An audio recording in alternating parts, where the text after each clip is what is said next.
Hello everyone, welcome back to Bonarescu TV. Today I'm going to be doing a reaction video. It will be on the $300 billion question, Romania's lost gold and Russia's defiance. I was kind of led onto this by one of my good friends from Romania. His name is Constantin. He sent me a kind of small video on this on Instagram. It was about 10 to 15 seconds talking about this. And it got my mind so sparked and so intrigued. I am so interested in this, and I hope it's not true. Kosti, as we call him, Konstantin, he said it is true. Russia did steal all of this. But my mind is just like so boggled, and I think of how cool this could have been for the Romanian people, even now, how cool it could be. So here is the video. I'm going to push myself down a little bit smaller into this right-hand corner over here. And let's go. The European Union stole $300 billion worth of our assets, and now they want us to return Romania's gold. This statement was made a few days ago by former Russian president and current deputy chairman of the Russian Security Council, Dmitry Medvedev, in response to the European Parliament voting in favor of a resolution calling on Russia to return Romania's gold that was stored in the Kremlin. The Russians refused to return it despite Romania's persistent demands. Medvedev not only mocked the European Parliament's decision but also insulted the EU and the Romanians, using vulgar language which can be seen as an indirect response to the European Parliament and Romania. In essence, Russia will not return anything to Romania, and the gold belonging to the Romanian central bank will likely not be returned to Romania, especially amid the current tensions between the two countries. Following Russia's invasion of Ukraine, which shares a border with Romania, an EU and NATO member state. But here, a question arises. This is interesting because I've heard from many people who follow the Russian-Ukraine war pretty closely, and they've asked me, how did you feel about Romania during this? And I was like, I was in Romania the week after it started. I felt very safe. But according to a lot of people I've talked to, what they think the Russians' plan was to go through Ukraine, go through Moldova, and then stop at the Carpathian Mountains in Romania. And so this is even more intense thinking about it right now, because Romania and Russia's relations probably aren't super great. Romania is kind of backing NATO and the EU, where Russia, I'm sure, would love their help to get on both sides of Ukraine, but Romania is definitely not doing that. So very interesting. There are high tensions in between Romania and Russia right now. Very, very interesting. Brought the Romanian central bank's gold to Russia? How did Romania place its national treasure at the mercy of the Russians, whose historical relationship with the Romanians can be described as, at best, volatile and unstable? With the outbreak of World War I in the summer of 1914, most European countries joined the war, quickly forming two sides: Britain, France, and the Soviet Union, who together were known as the Allies or the Triple Entente, and on the other side were Germany, Austria-Hungary, Bulgaria, and the Ottoman Empire, known as the Central Powers. The involvement of all these parties in the war caused the continent of Europe to ignite, leading some countries that were not original parties to the war to align with one of the two alliances to protect themselves. In the midst of this turmoil, there was a country in southeastern Europe that was confused and did not know what to do because its bad luck placed it literally in the middle between the two sides of the war. I am talking about Romania, which was literally between a rock and a hard. So that talked about the Ottoman Empire, which was like Turkey and I think parts of Bulgaria at the time. It talked about the Austro-Hungarian Empire, which was, a lot of Transylvania and Hungary in that area. So they kind of had like this war going on surrounding them between those two, and then Russia on this side. They were kind of forced to pick a side at some point, right? Place. The Soviet Union bordered Romania to the east, and to the west were the Soviet Union's adversaries, Serbia and Hungary. In this complex That's situation, funny because now Serbia is like one of Russia's like biggest supporters in the Europe area. Romania remained neutral until 1916. In August 1916, after 2 years of hesitation, Romania entered the war on the side of the Allies. Hmm. On August 27, Romania declared war on the Austro-Hungarian Empire, and the conflict began with the Battle of Transylvania, where the Romanian army tried to take control of the Transylvania region. Initially, the Romanians achieved significant successes in the battle, but quickly Okay, also Transylvania is part of Romania in my opinion. Trans meaning across and Sylvania meaning the forest. So it's much closer to Romanian. If it was a Hungarian place, it would have like a Hungarian name that it's known by across the world, right? But it's not. It's known as Transylvania, Transylvania. retreated and fled as the Central Powers armies, led by Germany, launched a counterattack in September of the same year. The Germans continued to press the Romanians and advanced toward the Romanian capital, Bucharest. In anticipation of the capital's fall and occupation by the Germans, Romanian officials began fleeing the capital toward the Soviet border. The government, the royal family, the parliament, and other central state institutions left Bucharest and went to the city of Lassi, located only 10 miles from the That's Soviet Yash, border. not Lassi. That's It an was I. the same city where the Romanians decided to move their national treasures to prevent them from falling into German hands if Bucharest was occupied. In September 1916, as the battles with the Germans intensified, the National Bank of Romania, the country's central bank, began preparing to move its treasure to a safe place far from Bucharest. Within 1 week, the legal reserves of gold and other assets were transported to the city of Lassi. Hmm. The bank sent the reserves there not only to protect them from potential theft by the Germans, but also because these reserves were the foundation on which Romania's monetary system was built. The Romanian currency, the lei, was partially backed by gold. At that time, the central bank's regulations required the bank to maintain a gold reserve equal to at least 40% of the value of the banknotes issued. That seems pretty good. This made the Romanian gold reserves doubly important, not only as a national treasure, but also as the backbone. What? Look at that. That says Carol the First, King of Romania. Oh, I want a gold Doubly piece like important, not only as a national treasure, but also as the backbone of the monetary system that ensured the convertibility of the local currency, which would be worthless without it. The central bank's reserves and other Romanian treasures that. I think that bank is actually still in Romania. So that's cool. arrived in Lassi, and the central bank's headquarters was relocated to the city on November 14, 1916. However, Romania's treasure did not stay there for long. In early December, the Germans managed to occupy most of Romanian territory, including the capital, Bucharest, for the second time. For the same reason, fear of the Germans, the Romanian government and the central bank decided to move Romania's treasures to a safer location than Lassi, which was vulnerable to German invasion at any moment.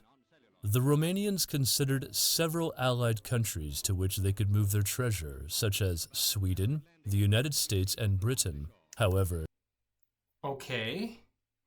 Just thinking about this, Russia kind of over the history of what I understand has not been like a favorable ally to a lot of people.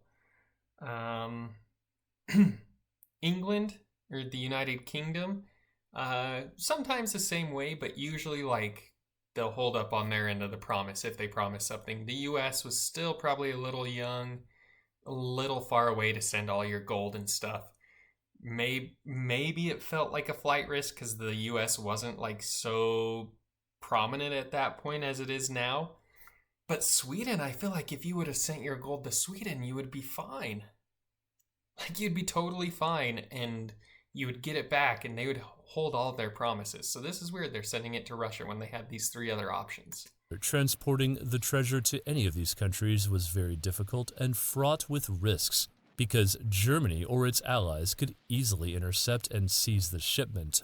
Given these circumstances, the Romanians Well, everybody, that's where I am wrong. decided to move the treasure to the only allied country with which they shared a border, the Soviet Union. The Soviets and Romanians were on the same side in World War I, the Allies, which made the Soviets a trusted option for the Romanians. Sorry to pause so much, but this also makes me think, Romania was going to be attacked by either side at some point, right? I wonder what the war would have looked like if Romania would have gone to the side of like the Austro-Hungarian Empire or the Germans, let's say. Um, like, who knows what the war, like the First World War, would have looked like? Romania was probably one of those swing states that could have like swung the war in very different directions. So, very crucial piece of history here, actually. In reality, the Romanians did not fully trust the Soviets, but they had no other options. By December 1916, the Germans had occupied most of southern Romania. The Soviets promised the Romanians that their belongings would remain safe and could be retrieved whenever they wanted. Based on this promise, Romania began sending its treasures to Moscow between December 12 and 14, 1916. The Romanian Central Bank loaded 1,738 boxes onto 17 rail cars. So, in Romania, there's a huge important date, December 1st, 1918. 1918, 1 decembrie. So, that date is when Romania was unified. So, this is actually 2 years before the full reunification of Romania. That's pretty crazy to think about. 1,735 of which were filled with coins and 3 with gold bars. In the same Wow. shipment, the royal family sent 2 boxes containing the jewelry of Queen Marie of Romania. The central bank's boxes were valued at 314.5 million lei, and Queen Marie's jewelry was worth 7 million lei. I wonder what the conversion would be if we looked at, 1914 to now, 7 million lei, even for Queen Marie's jewelry, or the 314 million lei then. I'm sure that's like almost a billion lei, which is $250 million, like USD. That'd be pretty wild. The train left the railway station in Lassi and arrived in Moscow on December 20. The Romanian shipment was then transported to the Kremlin and stored in a secure warehouse there. A few weeks later, in January 1917, a joint inventory of the box's contents began. This inventory involved 3 representatives from the Russian Ministry of Finance, a delegation from the Romanian Central Bank, and the Romanian consul in Moscow, Pierre Kern. Okay, so it says Pierre Kern. It's behind my face. It says Pierre Kern. Let me move that so you can see Pierre Kern. But then up here in the text, it says Pierre Guérin, which I think is French. Either way, Pierre is not really a Romanian name. It's very interesting. He's the Romanian delegate. After completing the inventory on February 4, both parties agreed that all the valuable items verified, inventoried, or weighed matched the Romanian National Bank's records in terms of quantity and value. This was the first shipment. In the summer of 1917, Romanian authorities anticipated a large-scale attack by the Central Powers led by Germany. In this context, Romania decided to send a second shipment to Russia, transporting the remaining national treasures still in their possession. This shipment was larger and more important than the first, as it included valuable items from various entities other than the central bank, such as banks, the Romanian Academy, the National Museum of Antiquities, the State Art Gallery, ministries, and monasteries. Almost everything valuable Romania owned was part of this shipment: gold, artifacts, books, archives, documents, and artworks. In July, Okay, so they probably had like Daci and stuff too. Like the old ancestors of the Romanian area, right? Like they probably had Dacian artifacts that were there, or Dacian, what did they say? Gold. Artifacts, books, archives, documents, So they probably had like Dacian artifacts, books from like the Dacian time, or like books from like early Romanian history, and artworks. or In July artwork from those times. 1917, representatives of the Romanian Central Bank This is signed a French. protocol with Interesting. representatives of the Russian Ministry of Finance, regulating the process of transferring Romania's treasures to Moscow. In the same month, the Romanians shipped items worth 7.5 billion lei to Moscow, and the Russians received these items. So this is Ceausescu. This is before the time of Ceausescu, but 7.5 billion lei in 1917 has to be so much money, because that's roughly like 1.75 million US or billion USD, right? And that was in 1917. So think about that, like how much money that would have been at the time.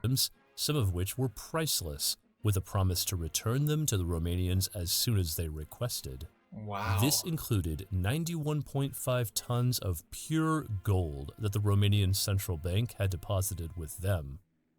In early August, after everything had arrived in Moscow, the Soviets and Romanians signed a protocol aimed at establishing a special depot for Romania in the Kremlin. Wow. This protocol stipulated that the Russian government guaranteed the full return of the treasure to Romania. This was the agreement between the two parties, but in reality, this was the last time the Romanians saw their gold. Their gold and most of the treasures they had deposited with the Russians were lost. In October 1917, the Bolsheviks, led by Vladimir Lenin, seized power in Russia. In January 1918, the Council of People's Commissars of the Russian Soviet Republic severed relations with Romania and decided to arrest the Romanian ambassador in Petrograd, now St. Petersburg. The major blow came when they seized Romania's treasures stored in the Kremlin. Lenin decided that his government would keep these treasures and not hand them over to the Romanian oligarchy. He promised that he would later return them to the Romanian people, but this never happened. For more than 100 years, Romania has been chasing the Russians, trying to convince them to return their treasures, but to no avail. One government after another has demanded this from the Russians, but to no avail. The initial attempt was at the Paris Peace Conference in 1919, where Romania pressed hard to reclaim its treasures from the Russians, but the Soviets refused to comply. Dang. The Romanians repeatedly tried again at various international conferences. Things began to shift slightly after diplomatic relations between Romania and the Soviet Union were restored in 1934. The following year, the Russians sent Romania 1,436 boxes containing documents. When the boxes arrived in Romania, the Romanians Okay, so at least they got a portion of their like documents and other like historical important things to the Romanian people back. That's a positive, a positive of some sort. discovered that they had been opened, tampered with, and some contents had been stolen, even though the agreement between the two parties stipulated that these boxes should not be opened and should be returned as they were. The Russians only returned some documents to Romania, nothing more. Years passed, and the situation changed. World War II started in the late 1930s, and this time Romania decided to fight alongside Germany against the Soviet Union.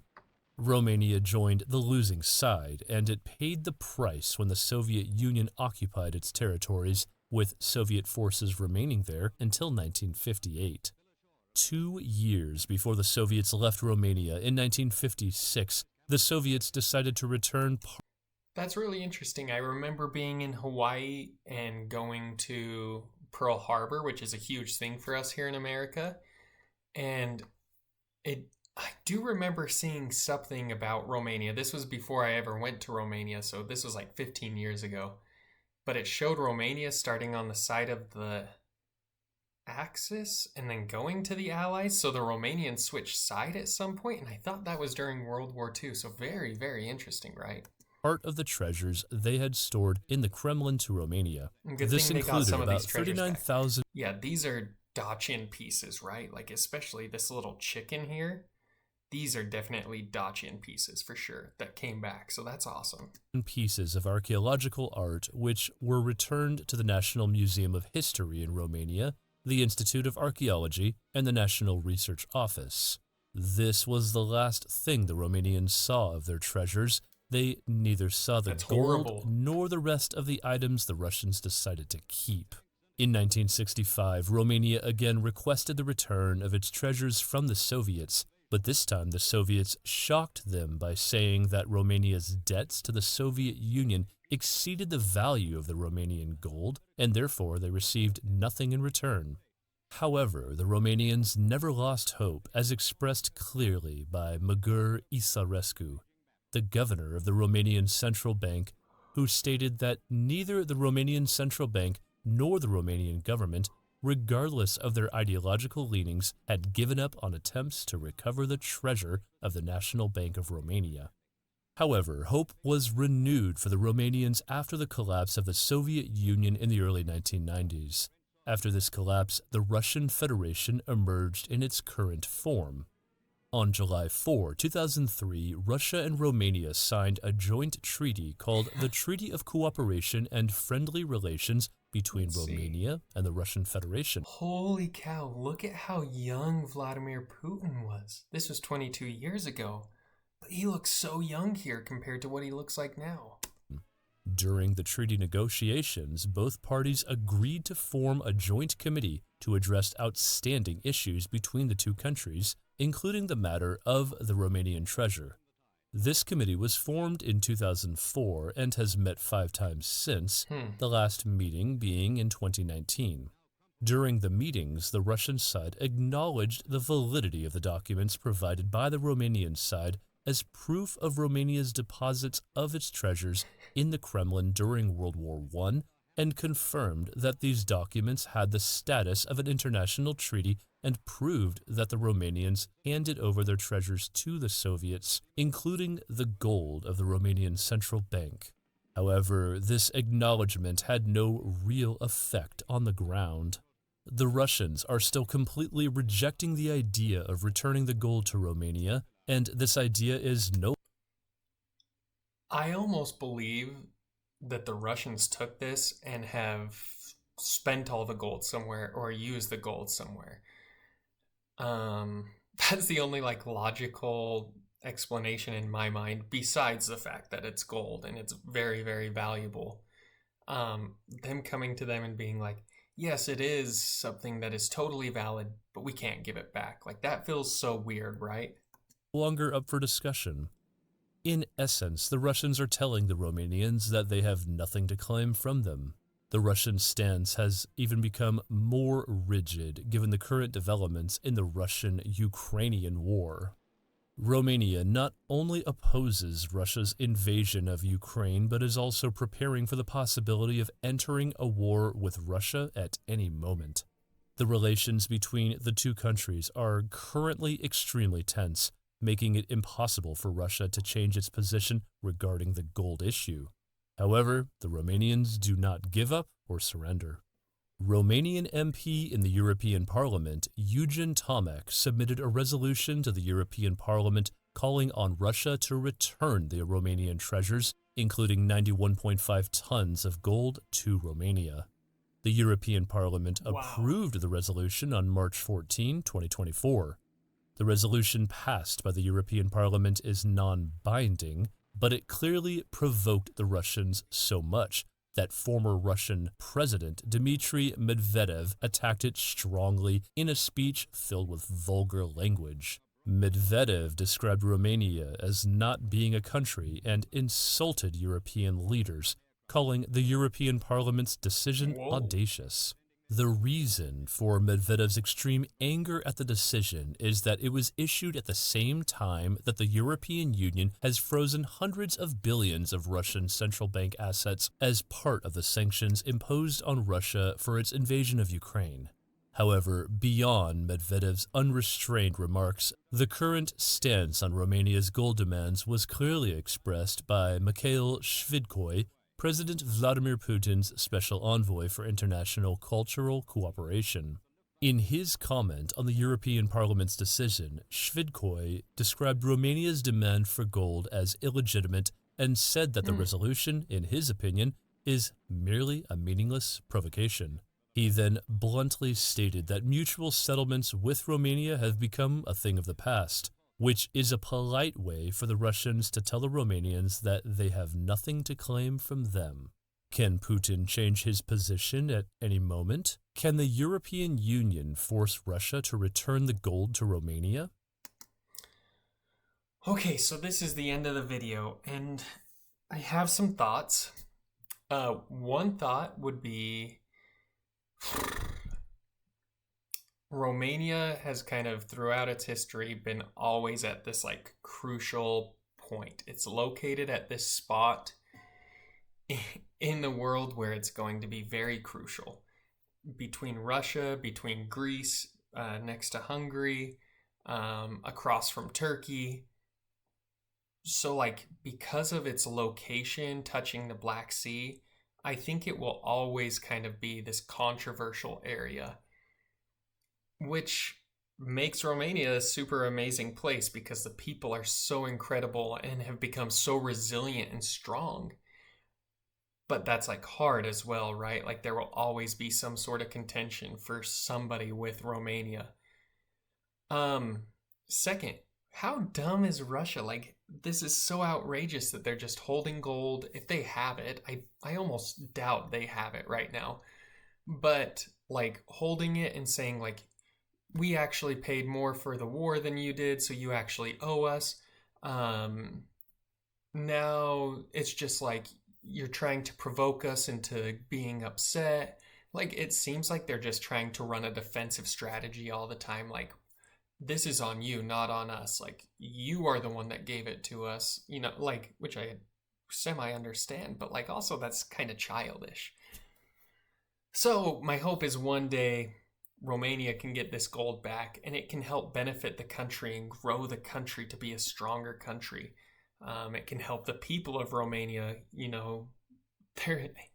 it's pretty crazy going to Romania and especially in Moldova, I saw this, but there were houses I went to that didn't have running water. Like, in order to go to the bathroom, you would like go to the bathroom in a bucket and then walk it outside. There is still plenty of that in Romania, and the hope would be if you got the gold back that could be like dispersed to help out the people somehow. So, Russia has always kind of been this way. It's been known. So hopefully one day our country can get that back. It would be awesome to see Romania get that back. Either way, I'm rooting for Romania. It is always going to be at the focal point of so many things. It's such a swing country because there are so many influences and so many important things happening in Romania. So that kind of will always be part of its future and part of its past. But I love Romania. I'm so thankful for it. Hopefully they get this gold back and things will start being a little bit better one day. But thank you guys. If you have any questions or any comments, please leave them in the comment box below. I love you guys. Have a good one. See ya.